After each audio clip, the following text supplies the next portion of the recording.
नमस्कार, नमस्कार। आप सभी का हमारे यूट्यूब चैनल पर स्वागत है। तो हम कक्षा 12 के इतिहास विषय के प्रथम अध्याय का अध्ययन कर रहे थे, जिसमें हमने कल लास्ट के अंदर प्रागैतिहासिक शैल कला के बारे में पढ़ा था। आज हमारे जो है एक सभ्यता है, उसकी चर्चा करेंगे हम। जो हमारा इससे आगे का जो टॉपिक है, उसका नाम है सिंधु सरस्वती सभ्यता। क्या नाम है? सिंधु सरस्वती सभ्यता। तो आज हम सिंधु सरस्वती सभ्यता के बारे में चर्चा करेंगे। तो भारत की ये जो है प्रमुख सभ्यता और विश्व की जो है एक तरह से प्राचीन सभ्यताओं में से एक जो है अपनी है सिंधु सरस्वती सभ्यता, जो अपनी प्राचीनता के कारण और अपनी एक तरह से विशालता के कारण जानी जाती है। और आज भी इसके अवशेष हमें जो हैं उपलब्ध हैं। ये जो है हड़प्पा सभ्यता के नाम से भी जानी जाती है। और यही जो सभ्यता है वो एक तरह से आपके सिंधु घाटी की सभ्यता के नाम से भी जानी जाती है।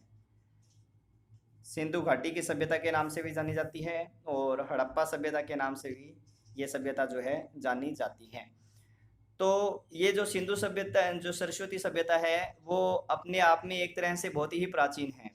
ठीक है। और आज भी हमारे पास जो है इसके जगह जगह पर देखें तो रोज नए अवशेष जो है हमें इसके प्राप्त हो जाते हैं, रोज नए स्थल इसके हमें प्राप्त हो जाते हैं। इकबाल खान ने जो है इसके बारे में कहा था कि यूनान मिस्र रोमा सब मिट गए हैं जहाँ से, कुछ तो बात है कि हस्ती मिटती नहीं हमारी। तो ये जो हमारी प्राचीन जो संस्कृति है, सभ्यता का अर्थ यहाँ पर एक तरह से क्या है कि उस काल की क्या है, एक तरह से संस्कृति है। सभ्य शब्द वैसे मतलब सभ्य पुरुषों के लिए यह शब्द जो है प्रयोग किया गया है, सभ्यता। ठीक है। भी उस समय जो है, जो भी उस समय की संस्कृति थी, उस समय का जो रहन सहन था, खान पान था, उस समय की जो वेशभूषा थी, उसके बारे में हमें आज भी जो है पता लग रहा है। उस संस्कृति के बारे में हमें आज पता लग रहा है। तो वो एक तरह से किस रूप में विकसित हो गई है? सभ्यता के रूप में विकसित हो गई है। मैंने आपको इसके अलग अलग नाम बता दिया। हड़प्पा सभ्यता भी कहा जाता है इसको, सिंधु घाटी की सभ्यता भी कहा जाता है इसको। ठीक है। तो अब जो है, अब हम इसकी प्रारंभ करते हैं। अब इसके बारे में पता वगैरह जो है कैसे चला। बात ये 1856 की है। कब की? 1856 की है। तो 1856 ईस्वी के अंदर जो है लाहौर से कराची के मध्य, लाहौर से कराची के मध्य जो है रेलवे लाइन बिछाई जा रही थी। क्या बिछाई जा रही थी? रेलवे लाइन बिछाई जा रही थी। तो उस समय जो रेलवे लाइन के अंदर जो बड़े बड़े पत्थर हैं, उन पत्थरों के छोटे छोटे जो है एक तरह से जो रोड़ियां हैं, वो रोड़ियां जो है यहाँ पर बिछाई जा रही थी। और पत्थरों की कमी के कारण जो है क्या हुआ कि पास में एक टीला बना हुआ था, वहां से क्या है कि ईंटें लाकर ईंटें लाकर जो है इसमें क्या की जाने लगी, बिछाई जाने लगी। ठीक है। पास के टीले से ईंटें लाकर जो है इसमें बिछाई जाने लगी। और ये जो कार्य है सन 1856 में, ये किसके नेतृत्व में हो रहा था? तो बर्टन बंधुओं के नेतृत्व में हो रहा था। किसके नेतृत्व में? बर्टन बंधुओं के नेतृत्व में। वो ईंटें लाते गए, इस रेलवे लाइन में बिछाते गए, ईंटें लाते गए, रेलवे लाइन में बिछाते गए। ठीक है। ऐसे नहीं पता था उनको कि भी एक जो है महान सभ्यता के रूप में या महान सभ्यता संबंधित एक स्थल है ये उनको इस चीज के बारे में नहीं पता था। ठीक है। जब यहाँ पर ये जो है जैसे जैसे खुदाई करते गए, एक तरह से ईंटें निकलती गई, तो इस बात का पता जो है बर्टन बंधुओं ने जो है किसको दिया कि सरकार को इस बात की सूचना दी, इस बात के बारे में बताया, सरकार को बताया। तो अब आगे देखो क्या हुआ कि उस समय तक जो है किसी प्रकार का कोई भी इस सभ्यता पर कोई भी ध्यान नहीं दिया गया। ठीक है। 1961 ईस्वी के अंदर, सॉरी 1861 ईस्वी के अंदर, कब है? 1861 ईस्वी के अंदर कनिंघम ने, किसने? कनिंघम ने भारतीय पुरातत्व सर्वेक्षण विभाग की स्थापना की थी। किसकी स्थापना की थी? भारतीय पुरातत्व सर्वेक्षण विभाग की स्थापना की थी। किसकी स्थापना की है? भारतीय पुरातत्व सर्वेक्षण विभाग की इसने, कनिंघम ने क्या की है? स्थापना की है। ठीक है। और 1904 के अंदर, कब? 1904 के अंदर जो है जॉन मार्शल को, किसको? जॉन मार्शल को जो है इस भारतीय पुरातत्व सर्वेक्षण विभाग का क्या बनाया गया था? निदेशक बनाया गया था। क्या बनाया गया? निदेशक बनाया गया। और 1921 ईस्वी के अंदर, देखो क्रम से मैं आपको बता रहा हूं, एक व्यक्ति है, जॉन मॉर्शल के निर्देशन में राय बहादुर दयाराम साहनी ने, किसने, राय बहादुर दयाराम साहनी ने जो है हड़प्पा टीले की क्या की है, खोज की है। ठीक है, राय बहादुर दयाराम साहनी ने किसकी खोज की है, हड़प्पा टीले की जो है खोज की, या हड़प्पा स्थल की जो खोज की, और इसके बाद में इसका क्या है कि उत्खनन कार्य करवाया गया। ठीक है, 1922 ईस्वी के अंदर एक व्यक्ति है जिसका नाम है राखलदास बनर्जी। क्या नाम है, राखलदास बनर्जी। इस राखलदास बनर्जी ने, किसने, राखलदास बनर्जी ने मोहनजोदड़ो, राखलदास बनर्जी ने किसका, मोहनजोदड़ो जो है इस टीले की क्या की है, खोज की थी। किसकी खोज की थी, मोहनजोदड़ो टीले की खोज की।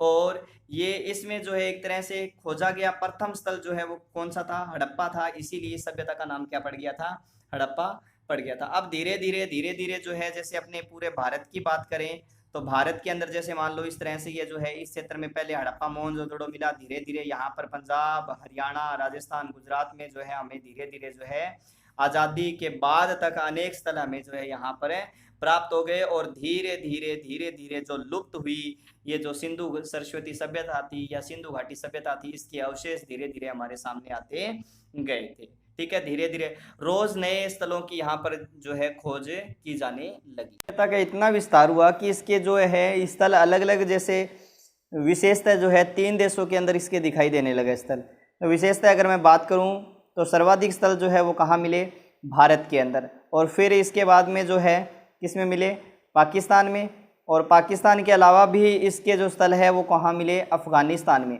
कहाँ प्राप्त हुए हमें, अफ़गानिस्तान में। तो यहाँ पर जो है अलग अलग क्षेत्रों के अंदर हमें जो है इसके सिंधु घाटी सभ्यता के अलग अलग स्थल जो है हमें प्राप्त हुए। तो इसमें अगर हम बात करें तो भारत के अंदर जो है लगभग 917 के आसपास स्थल प्राप्त हुए हैं, और पाकिस्तान के अंदर 481 के आसपास, और अफ़गानिस्तान में हमें जो है 2 स्थल प्राप्त हुए। अफ़गानिस्तान में हमें जो है 2 मुख्यतः जो 2 स्थल प्राप्त हुए उनमें नाम आता है आपके सोर्तुगई, या फिर इस तरह से इसको इस तरह से लिखा होगा सोर्तगाई या गोई। ठीक है, और दूसरा जो स्थल है हमें प्राप्त हुआ वो प्राप्त हुआ मुंडी गाग। तो ये जो स्थल है ये हमें कहाँ से प्राप्त हुए, अफ़गानिस्तान से प्राप्त हुए। ठीक है, सोर्तगाई और मुंडी गाग। तो इसी तरह से इसका विस्तार जो है बढ़ता गया और बढ़ता गया, और इसके जो अगर हम स्थल की बात करें तो इसके स्थल जो हैं वर्तमान में मुख्यतः, पहले हम बात कर लेते हैं पाकिस्तान के स्थलों की। तो पाकिस्तान में एक प्रांत है जिसका नाम है बलूचिस्तान। प्रांत का नाम क्या है, बलूचिस्तान। तो बलूचिस्तान में हमें जो है कौन कौन से स्थान जो है स्थल प्राप्त हुए, तो हम अगर बलूचिस्तान की बात करें तो बलूचिस्तान के अंदर हमें जो है मुख्यतः एक तो सूत कांगे डोर नाम आता है। क्या नाम आता है, सूत कांगे डोर। ठीक है, क्या नाम आता है, सूत कांगे डोर। ये हमें कहाँ मिला, बलूचिस्तान में प्राप्त हुआ। बाकी अगर आपको इनको ट्रिकली मैटर समझना है तो हमारा सिंधु घाटी सभ्यता का भाग 2 भारत के इतिहास के अंदर डाला हुआ है। भारत की इतिहास एक हमारे यूट्यूब चैनल पर प्लेलिस्ट है जिसके अंदर सिंधु घाटी सभ्यता भाग 2 है। उसके अंदर मैंने ये सारे स्थल ट्रिक से बताए हैं, जो अभी बता रहा हूँ वो सारे ट्रिक से बताए हैं। अगर उस वीडियो को देखोगे तो आपकी और अच्छी समझ में आ जाएगा। ठीक है, तो बलूचिस्तान में सूतकांगे डोर मिला हमें। ठीक है, इसके अलावा जो है बलूचिस्तान में हमें सूतका खोए मिला। कौन सा, सूतका खोए। इसके बाद में हमें कौन सा प्राप्त हुआ, बलूचिस्तान में ही बालाकोट। ये स्थल जो है हमें कहाँ से प्राप्त हुए, पाकिस्तान के बलूचिस्तान प्रांत से हमें प्राप्त हुए। पाकिस्तान के हमें जो सिंध प्रांत है उस सिंध प्रांत से कौन कौन से स्थल प्राप्त हुए, तो सिंध प्रांत से हमें जो है मोहनजोदड़ो मिला। कौन सा मिला, मोहनजोदड़ो मिला। चनहुदड़ो मिला। कौन सा मिला, चनहुदड़ो मिला। ठीक है, कोटदीजी मिला। कौन सा मिला, कोटदीजी। ठीक है, इसके अलावा भी अगर हम बात करें तो जुदीर जोदड़ा। क्या नाम है, जुदीर जोदड़ा। ये स्थल जो है हमें ये भी कहाँ से प्राप्त हुआ, हमें इस सिंध प्रांत से प्राप्त हुआ है। ठीक है, अगर हम पाकिस्तान के पंजाब की बात करें भी, पंजाब से हमें कौन कौन से स्थल मिले हैं, तो पाकिस्तान के पंजाब से कौन सा मिला, हमें हड़प्पा मिला। हड़प्पा के अलावा जो है हमें यहाँ से गनेरीवाल मिला। कौन सा मिला, गनेरीवाल मिला। यहाँ से हमें रहमान ढेरी मिला। कौन सा मिला, रहमान ढेरी। यहीं से ही हमें जो है सराय खोला मिला। कौन सा मिला, सराय खोला। और यहीं से ही हमें जो है जलीलपुर मिला। कौन सा मिला, जलीलपुर मिला। ठीक है, और जो भारत का जो भारत का पंजाब क्षेत्र है, ठीक है, उस भारत के पंजाब क्षेत्र से हमें जो है जो स्थान हमें भारत के पंजाब क्षेत्र से प्राप्त हुए उनमें एक तो नाम आता है रोपड़, ठीक है, और एक नाम आता है आपके संघोल का। कौन सा? रोपड़ और संघोल का। जो हरियाणा से हमें स्थल प्राप्त हुए भारत के हरियाणा से, उसमें नाम आता है आपके बनावली, ठीक है, मित्ताथल, बनावली, मित्ताथल, और मुख्यतः कौन सा है? राखी गढ़ी। कौन सा नाम आता है? राखी गढ़ी। इसी तरह से हमें कहाँ से प्राप्त हुए? राजस्थान से स्थल प्राप्त हुए अलग अलग। तो राजस्थान से जो स्थल प्राप्त हुए उसके अंदर नाम आता है आपके कालीबंगा का। किसका नाम आता है? कालीबंगा का। और कालीबंगा के साथ साथ यहाँ पर जो है नाम आता है उसका नाम है पीलीबंगा, ठीक है। इसी तरह से राजस्थान के हमें उत्तर प्रदेश से दो स्थल मिले, माफ़ कीजिए, भारत के जो हमें उत्तर प्रदेश जो राज्य है उससे स्थल मिले, उसमें नाम आता है आपके आलमगीरपुर। कौन सा? आलमगीरपुर, जो पूर्वी बिंदु माना गया है इसका, ठीक है। और दूसरा जो स्थल है वो कौन सा है? हुल्लास। कौन सा है? हुल्लास। और मुख्यतः इसके बाद में नाम आता है किसका? गुजरात का। और गुजरात से जो हमें अलग अलग जो स्थल प्राप्त हुए हैं उन स्थलों में अगर मैं बात करूं तो गुजरात से कौन कौन से प्राप्त हुए हैं, तो गुजरात से हमें एक तो मिला है रंगपुर मिला है। कौन सा मिला है? रंगपुर। रंगपुर के अलावा हमें कौन सा मिला? धौलावीरा प्राप्त हुआ। धौलावीरा के बाद में हमें जो है प्रभास पाटन प्राप्त हुआ। कौन सा प्राप्त हुआ? प्रभास पाटन। प्रभास पाटन के अलावा जो है हमें यहाँ से खंबात की खाड़ी प्राप्त हुआ। कौन सा प्राप्त हुआ है? खंबात की खाड़ी प्राप्त हुआ है। तो ये जो है अगर आपको ये ट्रिक्स से याद करनी है तो ट्रिक से मैंने आपको बता दिया है कि हमारा जो भारत का इतिहास प्लेलिस्ट है उसके अंदर जो सिंधु घाटी सभ्यता भाग 2 है उसके अंदर मैंने सबको जो है ट्रिकली मैटर करवाया ये सारा का सारा, ठीक है। तो वो वीडियो आप देखना, अच्छी तरह से आपके समझ में भी आ जाएगा।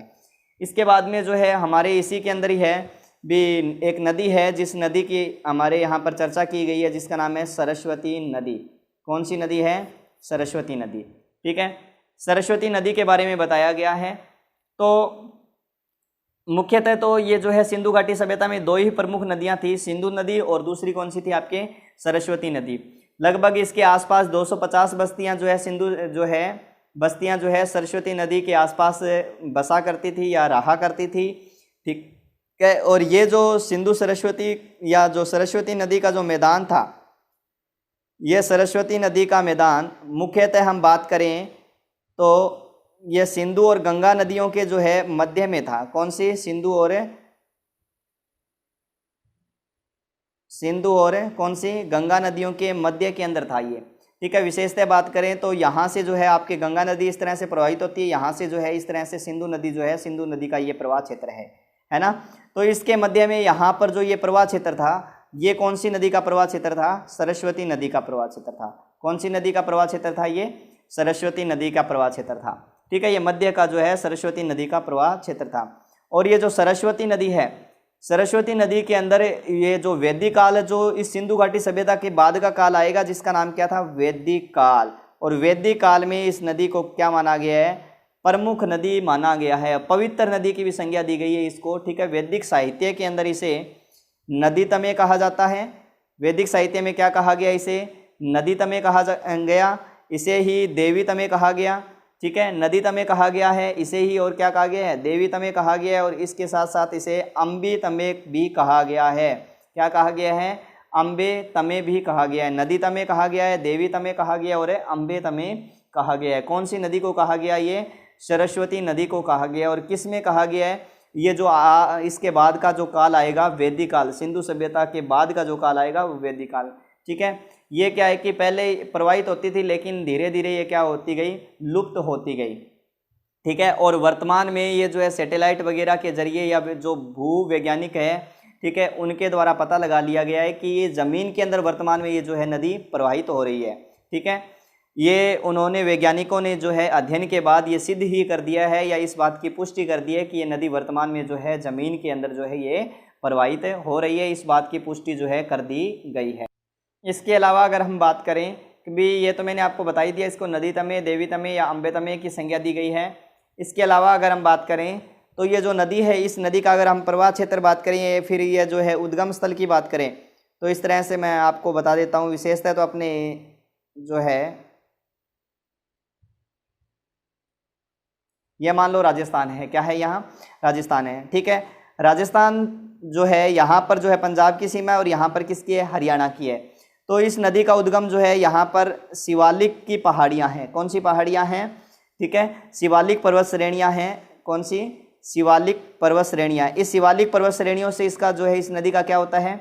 उद्गम होता है। वर्तमान में ये गग्गर के रूप में भी प्राचीन समय के अंदर इसका प्रवाह था, लेकिन वर्तमान में ये लुप्त हो चुकी है। इस चीज़ का भी ध्यान रखना। यहाँ से ये जो है इस तरह से प्रवाहित होती है और हरियाणा के अंदर जो है, कहाँ? हरियाणा के अंदर। ठीक है, कुरुक्षेत्र, कौन से मैदान में? कुरुक्षेत्र। कुरुक्षेत्र के बाद में ये जो है सिरसा जाती है। कहाँ जाती है? सिरसा। सिरसा के बाद में ये जाती है कहाँ? झांसी। आपकी किताब में झांसी लिखा हुआ है, झांसी नहीं है, वो हाँसी है। हाँसी सही कर लेना उसको, झांसी नहीं है, हाँसी। ठीक है, सिरसा के बाद में हाँसी, और हाँसी के बाद में ये जो है आगरा हेहा। कहाँ? आगरा हेहा। ये इतने चित्र सारे के सारे कहाँ हैं? हरियाणा में प्रवाहित करती हुई इसके बाद में ये जो है अपने राजस्थान में प्रवेश करती है। और राजस्थान में किस स्थान पर? हनुमानगढ़। हनुमानगढ़ में ये जो है राजस्थान में प्रवेश करती है। और इसके बाद में इसी के किनारे जो है आपकी कालीबंगा सभ्यता विकसित हुई है, इसी के किनारे हनुमानगढ़ जिले के अंदर ही। इसके बाद में ये गंगानगर में जाती है और गंगानगर में आपके सूरतगढ़ और अनूपगढ़ दो क्षेत्रों में प्रवाहित होती है। कहाँ कहाँ? सूरतगढ़ और अनूपगढ़। ठीक है, इन दो क्षेत्रों में ये क्या है कि ये नदी इस तरह से क्या है कि प्रवाहित होती है। और नदी का नाम क्या है आपके? सरस्वती नदी है। ठीक है, और इसके बाद में ये जो है आगे जाकर ये जो है अनेक भागों के अंदर जो है अनेक भागों में फंटकर जो है या फिर विस्तृत होकर जो है किस में जाकर मिल जाती है? समुद्र में जाकर मिल जाती है। इस तरह से जो है आगे जाकर इस तरह से अनेक भागों में ये जो है विस्तृत होकर किस में जाकर मिल जाती है? तो समुद्र में जाकर मिल जाती है। विशेषता में बात करूं तो ये कहाँ जाती है? तो कच्छ के रण में। ठीक है, यहाँ पर जाकर जो है ये किस में मिल जाती है? समुद्र में जाकर मिल जाती है। ठीक है, इसकी कुल लंबाई जो है वो कितनी बताई जा रही है? 1600 किलोमीटर है। और इसकी चौड़ाई जो है, चौड़ाई अलग अलग है। मतलब अगर औसत की बात करें वो कितनी आएगी? तो 3 से 12 किलोमीटर के मध्य जो है इसकी क्या है? चौड़ाई है। ठीक है, और अब इस सरस्वती नदी के बारे में जानकारी प्राप्त करने के लिए किस जो है पुराविद ने जो है एक संघ बनाया था, तो उसका नाम भी आपसे पूछा जा सकता है। तो नाम आता है डॉक्टर V.S. वाकणकर। क्या नाम है? V.S. वाकणकर ने सरस्वती नदी के प्रवाह के मार्ग को जानने के लिए क्या बनाया था? अपना एक दल बनाया था। और इन्होंने या इस दल ने लगभग 4000 किलोमीटर की पैदल यात्रा तय की थी। पैदल तो नहीं की थी बिया जे, कोई दिक्कत नहीं है भाई। ये कितनी यात्रा तय की है इन्होंने? 4000 किलोमीटर की जो है इन्होंने क्या यात्रा जो है तय की है। ठीक है, अब धीरे धीरे क्या है कि ये नदी वर्तमान में जो है क्या हो चुकी है? लुप्त हो चुकी है। कौन सी नदी लुप्त हो चुकी है? तो सरस्वती नदी वर्तमान में लुप्त हो चुकी है। ठीक है, इसके बाद में अगर हम बात करें तो अब आती है सिंधु स्थापत्य कला। अगला बिंदु जो आता है वो कौन सा आता है? सिंधु स्थापत्य कला।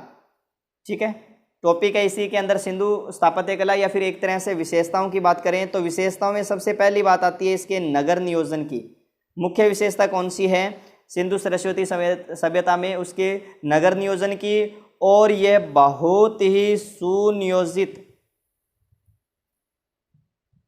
मतलब एक तरह से योजना बनाकर इसको क्या किया गया है? तैयार किया गया है। और नगर नियोजन ही सिंधु घाटी सभ्यता की क्या थी? आपके प्रमुख विशेषता रही है। ठीक है, ये नगर नियोजन ही पूरे के पूरी सिंधु घाटी सभ्यता की क्या रही है? मुख्य विशेषता रही है। इस तरह से जो है 2 टीले बने हुए थे। क्या थे? 2 टीले। इसके अंदर पूर्वी टीला और एक पश्चिमी टीला। ठीक है, पूर्वी टीला जो है उसको दुर्ग या गढ़ी की संज्ञा दी गई है, और पश्चिमी टीले को दुर्ग या गढ़ी की संज्ञा दी गई है, और पूर्वी टीले को जो है किसकी संज्ञा दी गई है? नगर की संज्ञा दी गई है। ये क्या है कि ऊंचाई पर बना था लेकिन विस्तृत कम था। विस्तृत कम ऊंचाई पर बना है, और ये जो है विस्तृत क्या था? अधिक था, और कम ऊंचाई पर था। विस्तृत अधिक और ऊंचाई पर क्या था? ये कम था। दोनों का ध्यान रखना, फर्क ध्यान रखना। ये ऊंचा है लेकिन विस्तृत कम है, ये ऊंचा कम है लेकिन विस्तृत क्या है? ज़्यादा है। शायद यहाँ पर कोई न कोई उच्च वर्ग या फिर कौन सा वर्ग है? पुरोहित वर्ग जो है यहाँ पर क्या करता होगा? निवास करता होगा। ठीक है, कौन सा वर्ग निवास करता होगा यहाँ पर? पुरोहित वर्ग निवास करता होगा, ऐसा माना गया है। ठीक है, ऐसा बताया गया है। ठीक है, ये समतल भूमि पर नगर बसा हुआ था, और इनके जो है सुरक्षा की दृष्टि से इनके चारों ओर जो है किसका निर्माण करवाया गया था? परकोटे का निर्माण करवाया गया था। इसके चारों ओर किसका निर्माण करवाया गया था? परकोटे का निर्माण करवाया गया था। सुरक्षा की दृष्टि से बात करें तो इनके चारों ओर किसका निर्माण करवाया गया था? परकोटे का निर्माण करवाया गया था। ठीक है, तो यहाँ पर इस सभ्यता के अंदर अगर बात करें सड़कों की, तो सड़कों का जो है इस सभ्यता में अगर हम चर्चा करें तो सड़कों का एक तरह से क्या बिछा हुआ था? जाल बिछा हुआ था।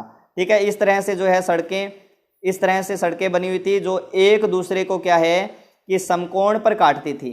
ठीक है, एक दूसरे को इस तरह से जो सड़कें बनी हुई थी वो एक दूसरे को क्या करती थी? समकोण पर काटती थी। इस तरह से सड़कें जो है यहाँ पर सिंधु घाटी सभ्यता में बनी हुई थी। और सड़कों की जो चौड़ाई है वो बताई जा रही है लगभग 9 से 34 फीट चौड़ाई थी। ठीक है, भी सड़कों की मुख्यतः जो चौड़ाई बताई जा रही है वो कितनी थी? 9 से 34 फीट जो है इनकी क्या बताई जा रही है? चौड़ाई बताई जा रही है। ठीक है, एक सड़क तो हमें जो है कितनी फीट की चौड़ी मिली है? तो 34 फीट चौड़ी मिली हमें एक सड़क, तो यहाँ से हमें जो है प्राप्त हुई है। और जो 34 फीट चौड़ी जो सड़क मिली है उसको जो है इन्होंने किसकी संज्ञा दी है? राजमार्ग की संज्ञा दी है। क्या बताया है? राजमार्ग की संज्ञा दी है। ठीक है, और इसके अलावा जो है घरों तक पहुंचने के लिए इस तरह से मान लो ये मकान है और यहाँ पर मकान का जो है दरवाज़ा है, इस तरह से ये छोटी छोटी जो है यहाँ पर पहुंचने के लिए जो है छोटी छोटी क्या बनी हुई है? गलियाँ, छोटी छोटी गलियाँ बनी हुई है। ठीक है, और ये गली की चौड़ाई भी बताई जा रही है 2.2 मीटर जो है इस गली की क्या बताई जा रही है? चौड़ाई बताई जा रही है। ठीक है, सड़कों के अलग अलग अनुपात भी बताए जा रहे हैं। एक जो है 1.8 जो कालीबंगा की सड़कें हैं उनके बारे में बताया जा रहा है। किसकी? कालीबंगा की सड़कें। ठीक है, कालीबंगा की सड़कें जो है हमें प्राप्त हुई है 1.8, 3.6, 5.4 व 7.2 मीटर चौड़ी प्राप्त हुई है हमें। कालीबंगा की सड़कें जो है वो 1.8, 3.6, 5.4 और 7.2 मीटर चौड़ी हमें जो है प्राप्त हुई है। ठीक है, और यहाँ से जो है हमें ईंटें प्राप्त हुई है। क्या प्राप्त हुई है हमें? यहाँ से ईंटें जो प्राप्त हुई है, ईंटों का अनुपात विशेषतः यही आएगा 4:2:1 प्रकार की हमें जो है क्या मिली है? यहाँ से हमें ईंटें प्राप्त हुई है। ठीक है, सामान्य ईंटों की बात करें तो वो कितनी थी? सामान्य ईंटें आपके 30 × 15 × 7.5 थी, अर्थात 7.5 थी। ठीक है, अनुपात कितना?